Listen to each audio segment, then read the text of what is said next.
the mission is definitely my baby, and that's something that I hold true, because each one of these pieces that helps us to get to the mission, right? Yeah. We make a badass bat that is as good or better than any bat out there. That's twice the price, and anybody can swing it and compete. Yeah, that's good. That's important to me. Welcome to Entree Real Estate, where we turn the complexities of real estate into clear, actionable steps for building generational wealth. I've invested into different types of real estate all over the United States, and I run a thriving real estate fund. Join me as we document the entrepreneurial journey of scaling businesses and transforming the lives of tens of thousands of people around the world. Let's turn your real estate dreams into reality.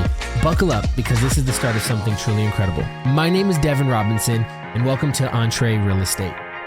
Today, we have Brandon here today on the podcast. Now, we recorded this podcast, I don't know, man. It had to have been like 4 months ago, probably something like that. And then for some reason, it didn't record half of it. But now I get to sit together with you and record it. This is way better because I love being around Brandon. Brandon is, one thing I love about him is we played wood bat adult league baseball together.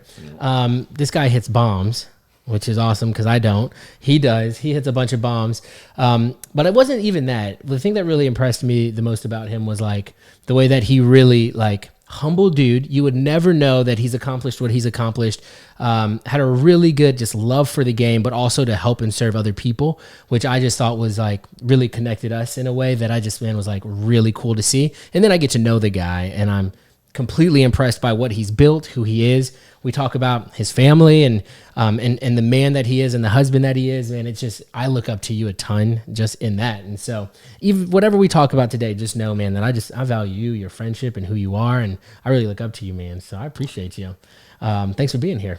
Yeah, I appreciate that. That means a lot coming from you, man, honestly, because since the very first time we met, like you've been somebody, this is going to sound weird, but I went home to my wife. I'm like, I met this dude and he's like the most upbeat, like positive guy. Like, but you know, you're just somebody you're great to be around and, you know, loving what you're doing. Oh man. What you're doing. So I appreciate it. Thank you. Thank you. And I appreciate it because we've worked together in other capacities. And so now it's nice to like work alongside each other in a lot of ways too. Man, so this is a real estate podcast, but you don't specialize in real estate, which is cool. You do real estate. We can talk about that. You invest in some of that stuff, which is really cool. But I'd love for the people to hear a little bit more about what you do. And then we're going to talk about the journey that's brought you to kind of hear where you are and what you're doing and the impact that you're making in the world, which I think is really cool. Yeah. So I'm the CEO and co-founder of Stinger Sports. And what Stinger Sports is, we're a sporting goods brand. And we specialize right now in baseball and softball gear, but we make uniforms for all different sports as well.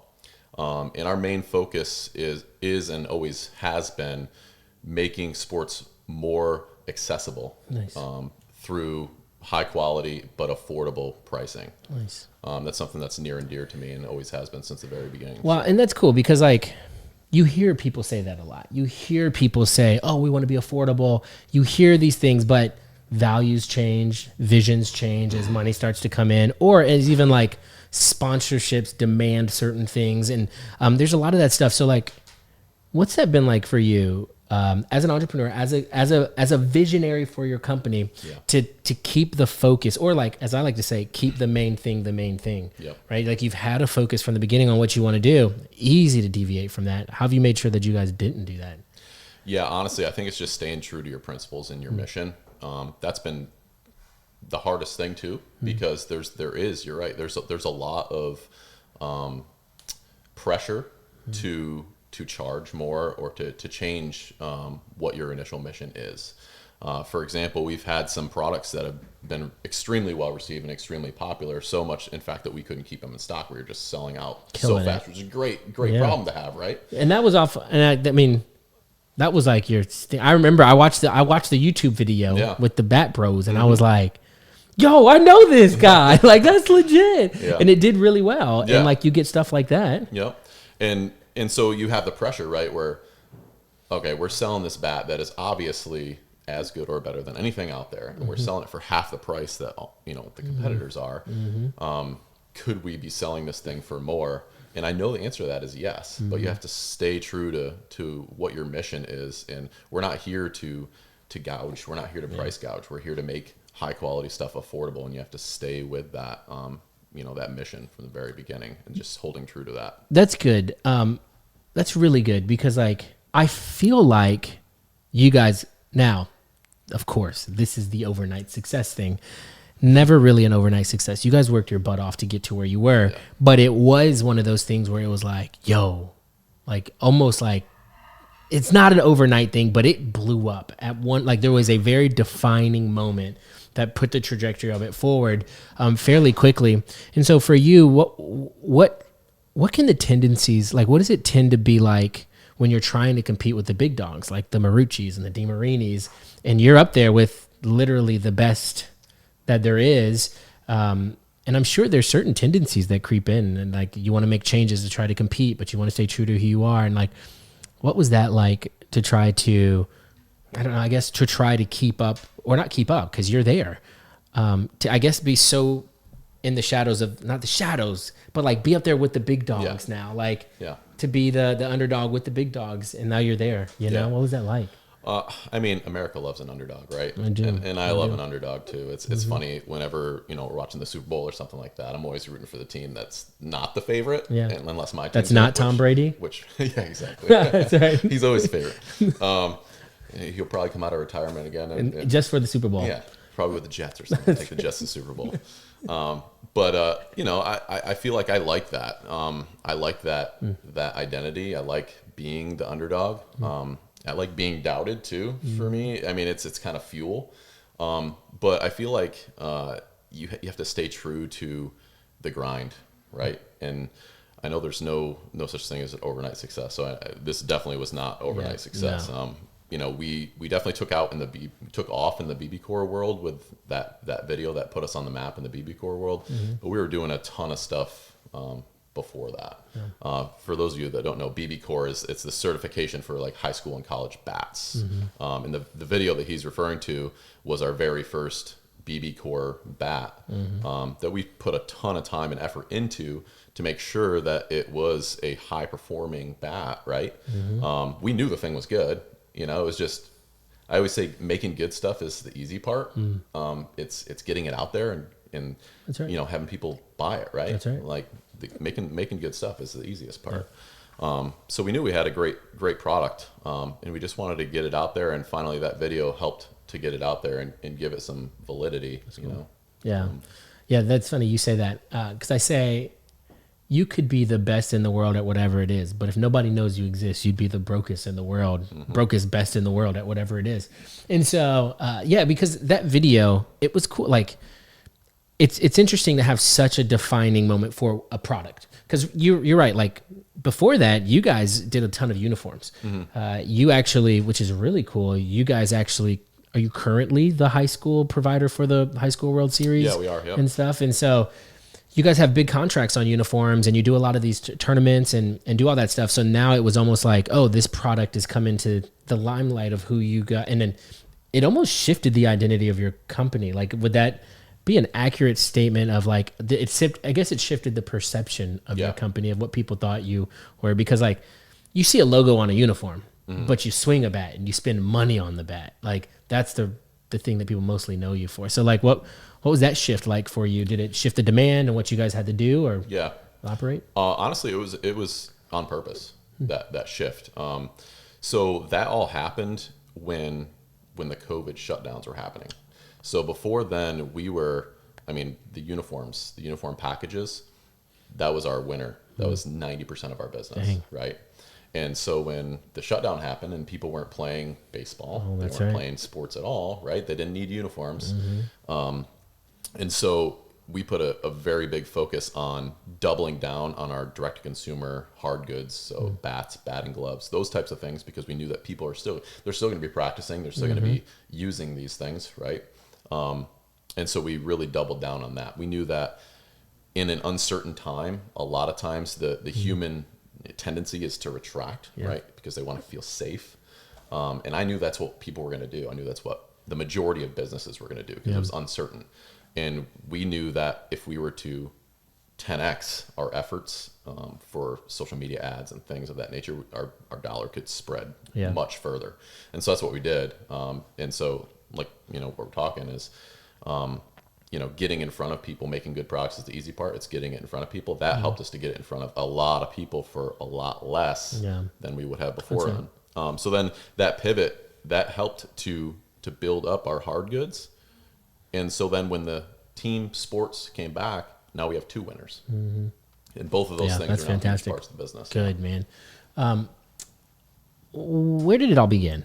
Like, what made you go, I want to get into sporting goods. Like, I want to get into, I guess, primarily apparel, as far as like uniforms and stuff like that, gloves, then maybe bats. But like, where did that begin for you? Yeah, it's honestly it's a passion project. Okay. Myself and my siblings growing up, we were always playing some sort of sport, whether it be organized or disorganized, in the backyard, getting bloody noses and breaking windows. I always the one, all the windows just seemed like I was the one that broke them. And I had to take that walk of shame and to tell Dad, hey Dad, I threw a ball through a window again. Dang. It's always me. But anyway, so like we were passionate about that. And back then, you didn't have to be rich to play sports, primarily baseball. Baseball grew to be my favorite sport because it's all we would do in my small town. And all you needed was a hand-me-down bat and hand-me-down glove, and you can go out, or a wiffle ball in the backyard. You can go play. And that's what we did. But what I noticed is that from the time I was a kid to my adult life, the cost of playing baseball specifically, but sports in general, has just skyrocketed. Yeah. To the point to where if I was born today being like one of 4 kids, my parents would not have been able to afford for me to play. And I wanted to do something about that. I didn't get my first brand new bat that was just mine until I was in college, and I bought it myself from delivering pizzas. Dang. Right? So like I know there's kids out there like that, right? And I'm talking about bats then that were $150, $200. Yeah, I remember that, those bats being $100, and I was like, Mom, I want this. It was like the Omaha. Yeah. Oh, bro, the Omaha was the jam. Yeah. The Gen 1X was the bat that we wanted, which we ended up we got it, but me and my brother, we got like a size that was in between what we would swing, and we shared it.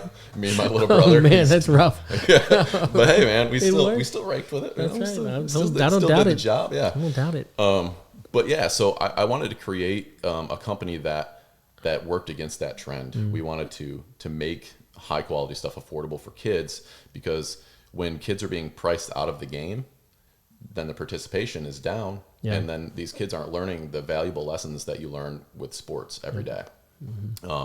Which, I mean, I know you know these. I do. Yeah, no, that's good. You talked about a couple things in there that I really want to bring up that I think are really big points. One, you talked about, was really cool, the journey for you is it was a passion thing. You were like, man, this is something that I've spent my whole life doing. It only feels right to do this. Now, because like passion projects can start like very organically or very intentionally.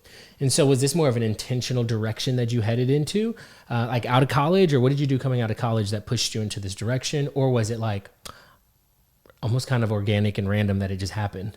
I always knew that I wanted to be an entrepreneur. I got the entrepreneurial itch and spirit from my grandfather. He was always doing something entrepreneurial, whether it was, finding an old vehicle, bringing it home and fixing it and flipping car. I mean, he would always flip these vehicles. It was funny because he would bring something home. It would look like a hunk of junk. He'd turn it into something amazing. I'm like, oh yeah, now we can, this is awesome. Take me a ride, and then it's gone. It's like it stayed there the whole time while it was a hunk of junk, and as soon as it was nice, he flipped it. It wasn't the nice thing; it was the process that he loved, and I fell in love with just that journey and building and taking something and from nothing and turning it into something. So I always had that spirit, and I knew I wanted to be an entrepreneur, but out of college, I didn't know how. I didn't know what to do. I did know that if I learned how to sell, if I learned sales, then I would be successful in anything, right? So I took a sales job right out of high school selling mattresses. Okay. Yeah. Which I think I just think those are like front runners for drugs. Like I think it's just like where people launder money. You see a mattress store on like every block, and I'm like, there's no way that many mattresses are being sold. Do you have a bed? I do have a I bed. have one too. But like I haven't bought a mattress in like 10 years. Yeah. Yeah, but I'm like, man, I respect that. That may be true of some mattress. That's right. store, not the one I worked in. That's right. I actually got the best sales training I've ever seen at this mattress place. Cool. And so I learned how to sell, and that led me from one sales job to another sales job. I had somebody come in, they were a customer of mine, and I was selling them a mattress. I was doing my job. And he's like, "You need to come work for me." I'm like, "Okay, well, what do you do?" And he's like, "Well, I'm with the biggest car dealership in the area." Nice. So I'm like, "Okay, do I get Sundays off?" I wanted to play in a Sunday baseball league, and I couldn't with mattresses. So I was always passionate about baseball, and I wanted to keep that in my life, right? So he's like, "Yeah, you get Sundays off." I'm like, "Awesome." Went there, sold cars, and then some customer comes in, and did my job, was selling her a car, and she says, "You need to work for me." I'm like, "Okay, well, what do you?" That's how I find employees from either like being a waiter, like I'll say my waiter or waitresses. I always offer them jobs if they're really good. But like that's the thing. I don't mean to interrupt your story. I think that sales, I mean, honestly, is probably the best skill that you could have. Like it's like the best professional skill, because the one thing that I know is regardless of what you're doing, you're selling yourself. Whether you're going in and asking for a promotion, you're selling yourself. Whether you're going in and trying to get a job, you're selling yourself. So you're selling, whether I'm walking in the house and I'm like, "Babe, please don't kill me today," I'm selling myself. So like the sales is probably one of the best skills that transcend just about everything you can do in your life. And I think also has probably the biggest impact on progress and success professionally. For sure. Which is wild. So, man, I love that you saying that, because good, solid sales training is really, really, really invaluable. It's huge. Everything in life is sales. It's sales and competition, right? That's right. You're selling yourself. You're competing with somebody else. You're competing with yourself, right? Even trying to find a significant other. That's sales. That's right. Right. You're trying to sell yourself as a good spouse, a good father. That's right. But yeah, just continuing on. So she offered me a job, and this was with the NFIB, which stands for the National Federation of Independent Business. Okay. Small business organization. Cool. So now I'm like, okay, I want to be a business owner. Now I'm going to be in front of business owners all day, every day. And so I'm like, yeah, let's do it. That was the hardest job I've ever had, by the way. Hardest job. What did you have to do?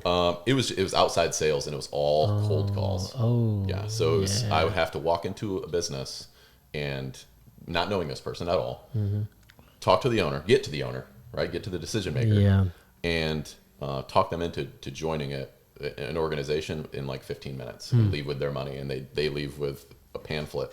They're a member. See you at the next meeting. Yeah. So it was really tough, but I was around the people that I wanted to be all day, every day. So I learned a lot, and that gave me my idea for my first business that I started, which was not Stinger, and it was something that I was not passionate about. But that business taught me that I want to be doing something that I'm passionate about. Okay. So it was very intentional starting Stinger, and it being something that is something that I can wake up every day excited to do. That's cool. So you said, now I'm curious. I'm like, you didn't say what it was.Maybe it was intentionally. Yeah, but I'm like, what was it? Like, what was it? Because I think it's so important for people, because like I'm now on I actually have a list. I have a spreadsheet of 18 other ventures I've started. So, and I count like podcast as a venture, because I think it takes time and effort. I count a YouTube channel as a venture, but I'm actually technically on my eighth business. Yeah. Ton of them crashed and burned. Totally fine. Sucked. Not great. Some of them good. Some of them did well. Some of them were okay. And then now I'm on my 8th business. And so I think it's part of the journey is that we kind of trial and error. We figure out what we like. We figure out what we don't like, which more importantly, what we don't like. And then we don't pursue that. So what was the business? Yeah. It was a labor law poster business. Okay. Yeah. So what we would do is when I was going in and talking to these entrepreneurs, one of the things that kept coming up over and over again was, oh, we have to have these posters, and I don't know what we're supposed to have, and and they're the posters that you see in a break room. Yep. Right. Those. Okay. And I had a graphic design background from college, and so I knew that I could design a poster, put everything, pretty, right? Make it look good, and give the business owners something that they needed, that they're telling me they needed every day. Yeah. But I'm not passionate about labor law posters, right? Okay. So it was successful. And I'm sure, and here's the reason why I think it was successful is because there was a need, and you met a need. And whenever there's a need, and you can actually effectively and efficiently meet a need, you're going to make money regardless. But what I loved is that it wasn't at the point of where a need met passion, the intersection of needs and passion, and that's what's made you significantly more successful now, because like at the end of the day, you're not going to take 3 months of no pay on a labor law poster company, but you'll take 6 months of no pay for the opportunity and the ability to pursue your passion.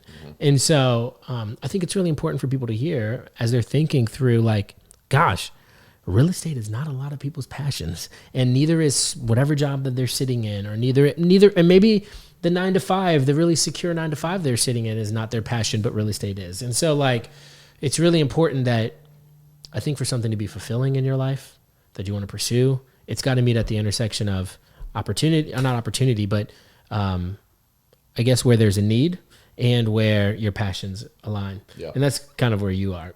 Absolutely. And taking that a step further too, when you're passionate about something, right? Other people are probably passionate about that same thing. Yep. So when you're hiring people for that job, you want to find other people that are passionate about that too, because now it's not work for them either, you know, and then you share something. So, you know, the conversations at work are easy. And, and that's what we've done too, is every single time we're looking for a new employee, we're looking for somebody who's also passionate about what we're passionate about. And that just helps build everything up together. Well, and at the end of the day too, like, as a CEO, you are the vision caster. And if you aren't excited about your own vision, you can't get anybody else excited about your vision, because at the end of the day, that's what's going to make them not quit or continue to pursue or work when it's tough or withstand hard times or downturns or whatever, is because there's a vision that they're all going to. Like the Bible says, like there's a verse in the Bible that I love, and it says, where there is no vision, the people perish. And if there is no vision there because you lack the excitement and the desire for what you're doing, then it's not going to do well. Yeah, I think it's great too when you're talking about a need, right? I think a lot of times entrepreneurs, they look just for the need. They don't look for the passion. And I think that's where a lot of times you could have a successful business, but it feels like you're working all the time. You're filling a need, and that's why it's successful. But you're absolutely right. You know, finding that crossroads. So obviously baseball and sports, that's a passion for me. And the need was the fact that kids are not participating. They're not getting an opportunity to participate anymore because it costs too much. The Rangers just won the World Series. I brought this up earlier. Yeah. So the Rangers just won the World Series. And this was the least watched World Series I saw since 2016. So 2016, there was a little over 22 million viewers, average viewers. 2016, that's not that long ago. No. This one was 8 million. Yes. So we go from 22 and a half, I was thinking like 22.8 or something like that, to 8. Goodness. So why is that? So I look at that and I think, okay, well, is it because the games are too late? Well, they were too late, and they're the same time in 2016, right? And they were the same time when we were kids. You remember watching the World Series? You remember the Diamondbacks, walking it off against the Yankees and all that? I was a Dodgers fan, and so they beat the Dodgers to get there. Was that? So it was Randy Johnson. Yeah. No, who's the shortstop? It wasn't Nomar. Nomar wasn't on then. I remember the shortstop was Tony Womack. Okay. And then there was, gosh, who was like there? There was somebody I remember like just like jumping up, and I was like, dang it, I hate you, Diamondbacks. But I was on the opposite end of that. Okay. Because I was, when they were playing against the Yankees. Yeah. That makes sense. Because everybody around me was a Yankees fan, and I was just like, because I grew up in upstate New York, it was just Yankees everywhere. Yeah, so that makes sense. And it was right in the middle of them like winning every friggin' World Series. Yeah, Bernie Williams. All those dudes. I do remember that. Do you remember that? It needed to be broken up, and it was broken up by the Diamondbacks. They were basically like a new team. But anyway, so sick purple jerseys. We both remember this very distinctly, right? And we were young kids, right? So it wasn't because it's too late. The games aren't too late. We watched it. We were kids. It's because kids aren't playing anymore, right? They're playing less because they can't afford it. And if you're not playing a sport, you're not passionate about it, you're not going to watch it on TV. Yeah. Right. Yeah. And so that's what I see. I see that being a very big reason why the decline is happening in viewership. Yes, yeah. And so to me, that's a passion, because I want kids to have the same opportunities that I had to learn the lessons that I learned through sports, competition, how to compete, how to lose, Yeah. right? How to work with a group of people to accomplish something that you can't accomplish by yourself, right? How to win, Yeah. All these things. It's the truth. Like, I think, I don't know. There was a study out there, I'm sure, somewhere, but I would imagine a high percentage of CEOs are ex-athletes. Yeah. Because, like, what we've talked about a lot is this vision for something, having a vision for something. There is nothing like getting up at 5 or 6 a.m. for the hope of winning a championship. Yes. You may not even make it to the playoffs. Your team may not even win a game, but you get up and you practice and you work for the hope of something that potentially comes as a direct correlation of the effort you put into it. And I just think, like, the workforce is so hard that if people aren't built with that grit that I think is developed at an early age, they're just not going to make it. Yeah. Now this is very interesting. This is very interesting now. I think there's almost now a direct correlation between how little people watch the World Series and how lazy this next generation is, right? Because we're dealing with it as we try to employ. We have a 19-year-old on our team, and, like, he's great. He's a good kid. He's a good kid, played basketball in college, so he's got that grit. He's got that work ethic. But there's also a lot of his friends or something like that that'd be like, I don't think I want to do that. That's a little too hard. I'd rather just do this, or I'd rather do nothing, or I'd rather this, or I'd rather that. I'd quit early because I don't feel like working there. Like, I think there could be a direct correlation in like the decline in kids playing sports and learning that and building that, and them moving into the workforce without what we grew up with. Yeah. I think it's really interesting. I think you're dead on. And if you think about sports too, and all the lessons that it teaches you, that participating teaches you, I think one of the most important is how to be a leader. Yeah. Right. And so that's right. If you think about, like, childhood, I mean, obviously I'm biased because I learned all these things through sports, but where else do you learn to lead a group of people as a kid? Right. Where else do you? Because you can't work. Yeah. And you're just at home. Yeah. And if you're just at home, then there's not that opportunity. I mean, you do have opportunities in school with, like, group projects and things like that, but I think they're few and far between. But there's nothing but there's no adversity in that. Like, there's no, like, guys, we gotta fight together. The only way to get through this is if we work harder.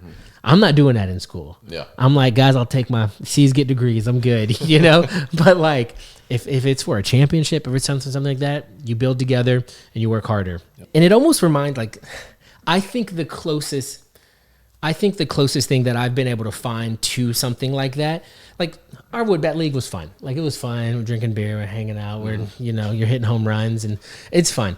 But, like, this is going to sound, I'm not drinking the Kool-Aid, I promise. But I think, like, CrossFit is very similar to that, where, like, there was one point when I was doing CrossFit and, like, I was really drinking the Kool-Aid that, like, I was like, being in CrossFit is like building the camaraderie that you would in war.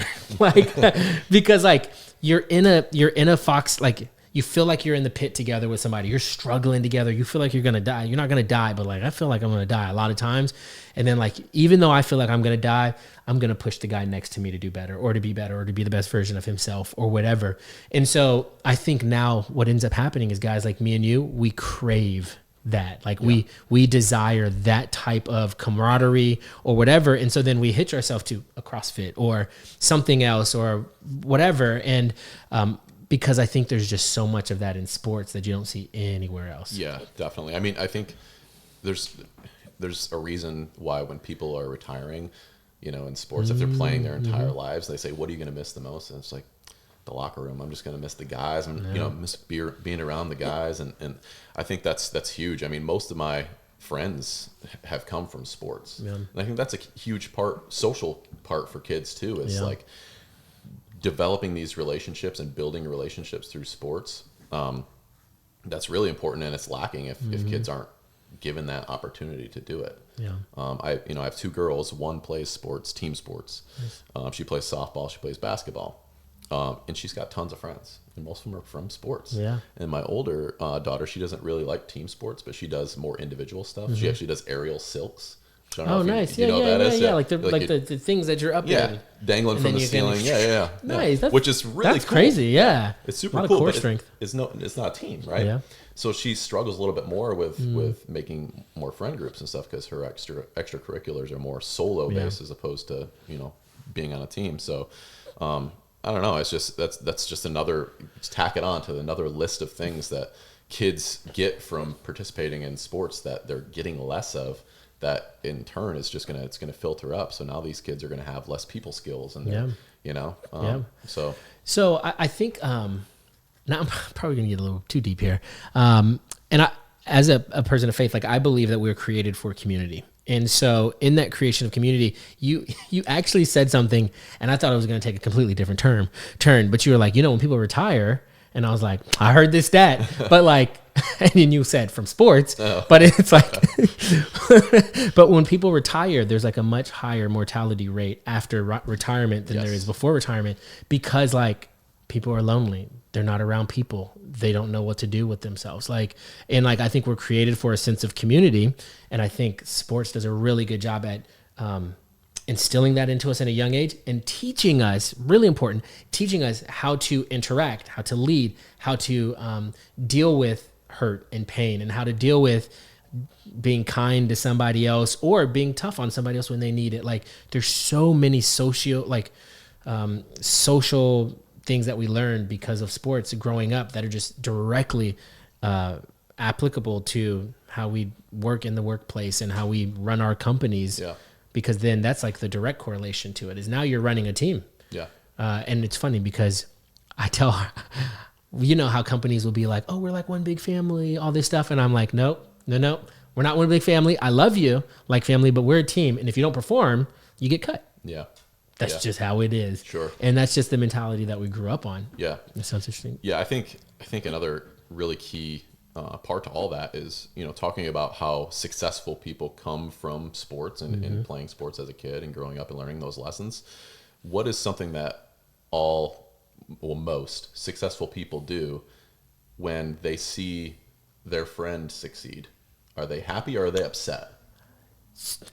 They're happy, but they're upset with themselves, probably. They're competitive. No. But also, so say, for example, you and I. You celebrate. Like you see if I'm doing well or if I see you're doing well, I'm like, let's freaking go, that's bro. Awesome. I'm not, let's go. Oh, man, Devin's doing, he's doing this. That's, That's right. We're celebrating, bro. You learn that from sports too, because like you have somebody on your team get a big hit. Are you mad? Let's go. No, exactly. That's right. And so but unsuccessful people, they see other people doing well and they're like, oh, why, why isn't that me? So that's true.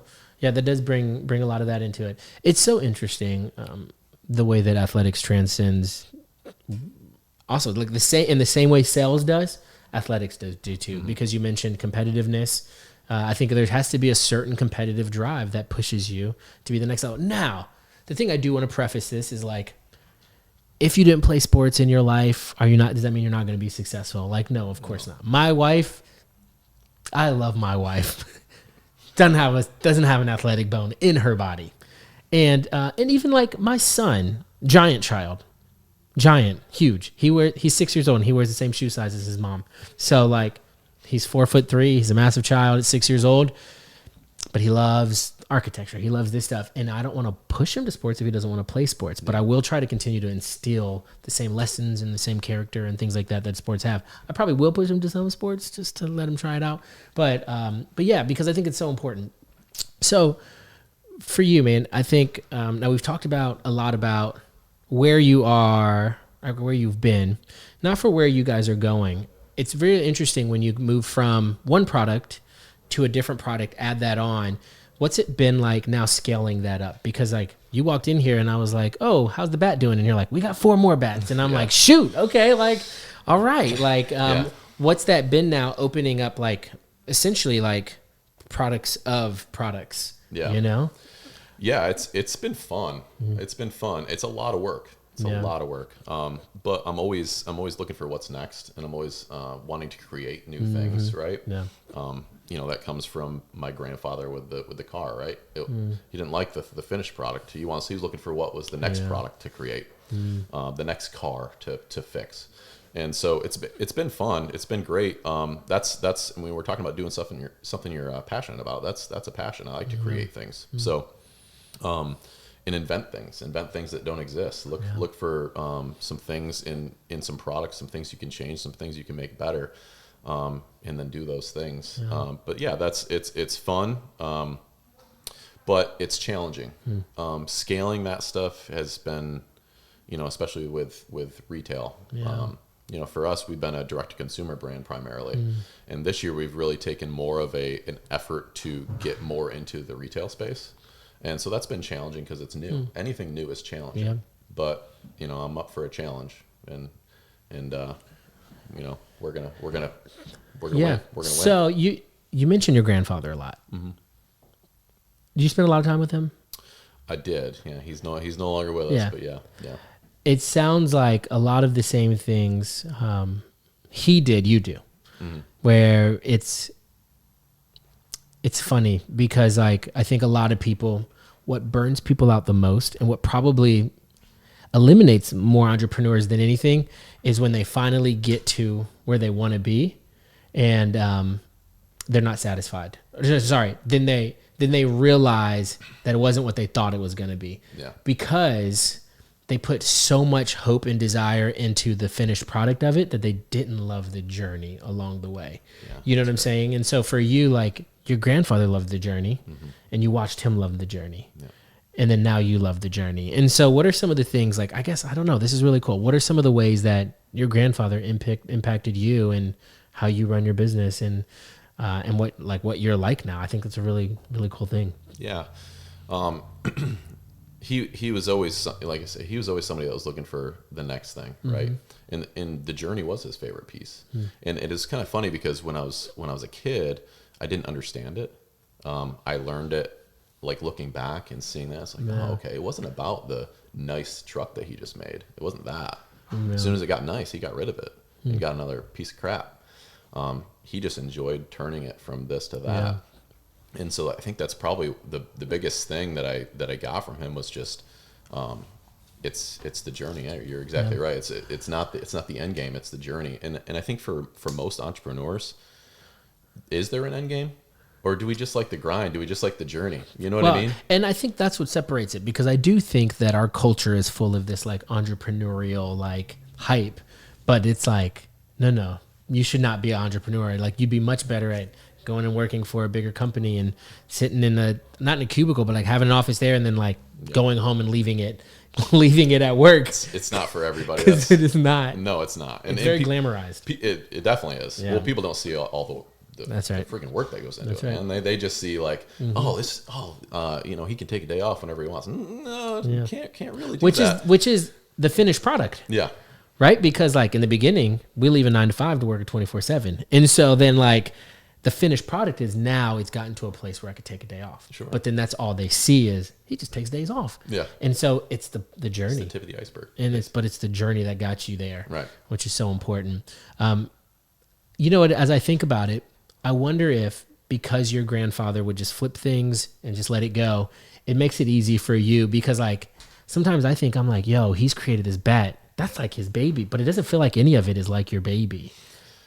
The mission is my baby. Yeah, honestly, that's good. The mission is definitely my baby, and that's something that I hold true, because each one of these pieces that helps us to get to the mission, right? Yeah. We make a badass bat that is as good or better than any bat out there. That's twice the price, and anybody can swing it and compete. Yeah, that's good. That's important to me, and that's what every single thing that we do is all about. So, not one individual thing is my baby. It's the whole piece. Yeah, and that's what's important. Like, because when one thing becomes your baby, if it doesn't work, then I feel like your identity can quickly get drawn into that and lose sight of what the mission is. Yeah. Which it sounds like for you has not happened. So to bring it all full circle, your identity almost in retail can't be the product. It has to be the mission, the company identity. So that's really interesting. Yeah. And it's something that it's really important to hold on to that mission and not to waver. I mean, I was talking about the World Series, right, from 2016 to now changing that much. in 2016, the top bat was $250. Now it's $500. Good night, bro. Twice as much since 2016. Batting gloves in 2016, most expensive batting gloves, 2016, $50. Now there's batting gloves that are over $120 for a pair of batting. Can you imagine that? Imagine that when you're a kid. If somebody told you when you were a kid that batting gloves would be that's how much the bats were. Yeah. My mom used to be like, you gotta ask your grandfather for that bat because I'm not buying that. Yeah, and that's the thing is like that's the way it's moved, and kids can't afford it. So like our bats that are very, very, very successful, very high performing bats, this year everybody else raised their price $50 or more. Same exact price as last year. Nice. You know, same exact price as the year before that. We're trying to really hold true to our mission, and that's the baby. That's fantastic. That's good, man. Because I do see like what you're saying and the amount of kids not playing anymore. Because honestly, too, baseball in general is very different from when we were growing up. It was like you played for your school, and if you did well for your school, you go to college. Yep. Now it's like I don't even go show up to games for my school. Like kids don't play for their school anymore. They just play for the travel ball team, and it's not even if you're good. It's if your parents have the money to put you on a good team or to play you. Like it's crazy. It is, and it's sad. It's sad because there are so many promising individuals out there, kids out there that don't get an opportunity to experience this and get. We're talking about the lessons, right, that are learned in participating in sports. And you were saying too that you don't have to participate in sports to learn those lessons, which is absolutely true. And again, I don't want to say that if you don't play sports, you're not going to be successful. But all of those lessons are a byproduct of it. There's no doubt. And if you're there and you're participating, you're getting these lessons without even having to be taught them. Outwardly, like somebody having to show you, this is how you come back and not think about just striking out, just failing, and being successful on your next one. So it's like getting up after getting knocked down. It's just a byproduct of playing sports. So, more and more kids need to have that opportunity, and I think that's going to help out the whole world. That's right. The whole world. I'm also on the point where as I'm thinking about this stuff, because I think travel ball and all of this stuff could be why there's only 8 million people watching the World Series. Yeah. Because kids don't love the game anymore because it's not about the game anymore. It's very true. Yeah. And honestly, parents too, mom and dads out there, let your kids enjoy the game. It's fun. It's a game. It's called a game. Yeah. It's supposed to be fun. I coach my daughter's softball team, and it's funny how I got into coaching, right? I didn't think I would like it because I was always just a player. I don't want to coach. I just like playing, right? Yeah. I feel like if I'm coaching, I'm just going to want to get out there and play.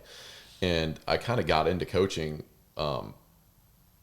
by necessity, right? So my oldest daughter, she played 1 year of softball, and I'm like, I'm not going to coach. I'm just going to. So I was taking her to practice and watching her practice, and I'm working with her in the backyard, teaching her like different things. And then she gets into the practice, and the coach isn't really well versed in things. He's like undoing everything I just taught her. I'm like, I got to coach. So I stepped in, and I absolutely enjoyed it, loved it. But I was given some really amazing advice from Dante Bichette. You know who Dante Yeah.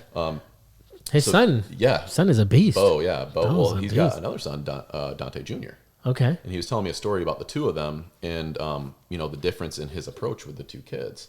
And so Dante Jr. is the older kid, and he was very technical when he was teaching him. He was like, you got to do this and this and this, because Dante Bichette, he's played in the major leagues, all-star. He's got a wealth of knowledge in his head, and he's getting this out there to put into his kid. But it made him really in his head, right? Because he's always thinking about the mechanics and all of that. So Dante Bichette Jr., he had a great career, but he didn't go up to the heights of Bo. With Bo, he took the exact opposite approach, and he said, I just tossed him balls and told him how good he was until he loved it. And then once he loved it, then he got into it, and then he asked for the help. Then he got That's good advice. And so I did that with my younger daughter, right? I was just like, praise, fun.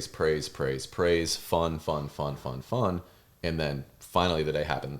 It was last year. She came to me. She goes, Daddy, how do I hit the ball like harder? Yeah. I'm like, Yeah, that's what I'm talking about. I'm like, finally, I've been waiting like 3 years for you to ask me this question, and then we got into it, right? Nice. But the love was there. That's good. That actually is like, that's the gold nugget right there, man. That's very good. Because like, I wonder with my kid, I'm like, how do I make him love the game? And it's just have fun with it. Fun. That's fantastic. We love it because it's fun. That's right. You know. That's right. Man, I feel like we didn't even talk about anything about the real estate that you have or investing in or anything like that, man. But this has been incredible. I appreciate you and your time. Is there anything, and I know we kind of hit on some of the things, but I want to make sure, is there anything that we maybe didn't talk about that if I were to say, hey, this is the last time that you have to talk on a podcast ever, what would you want to share, regardless of what it is? It doesn't matter. What would that thing be for you? It doesn't matter. Just kind of off the top of your head.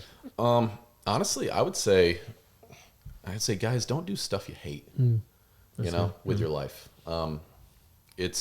You can make a living doing stuff you enjoy. There's niches out there for everything. Just don't do stuff you hate, because that's not what life is about. My father, he recently retired, and he worked the same job since he was at the same place since he was 18 years old, and did not like it. But my dad's a hard-working guy. Like, I mean, hard-working, probably the hardest working guy I know. And he just grinded, and but I had to see it every day. And so for me, I wanted to create an atmosphere within this company where it wasn't that. It was a place that people enjoyed coming to work every day, and it's something I'm passionate about. I hire other people that are passionate about it too, because they're not dreading Mondays, right? They want to come hang out and talk about baseball on Monday. So yeah, I think the biggest thing is just don't do stuff you hate. Nice. Find something you love and go after that. Oh, that's awesome, man. I appreciate you being here. I appreciate us doing round 2. Where can people keep up with you, find you, keep up with what you're doing with Stinger and how you're affecting the world, man? Because I think it's awesome. Yeah. Follow us on all the social media channels: Instagram, TikTok, Facebook, Stinger Sports, stingersports.com. Nice. Me personally, I don't really do a ton on my personal social media, because I'm mainly focused on the business stuff. But yeah, follow us at stingersports.com. Sweet, man. I appreciate you and your time. You're the man.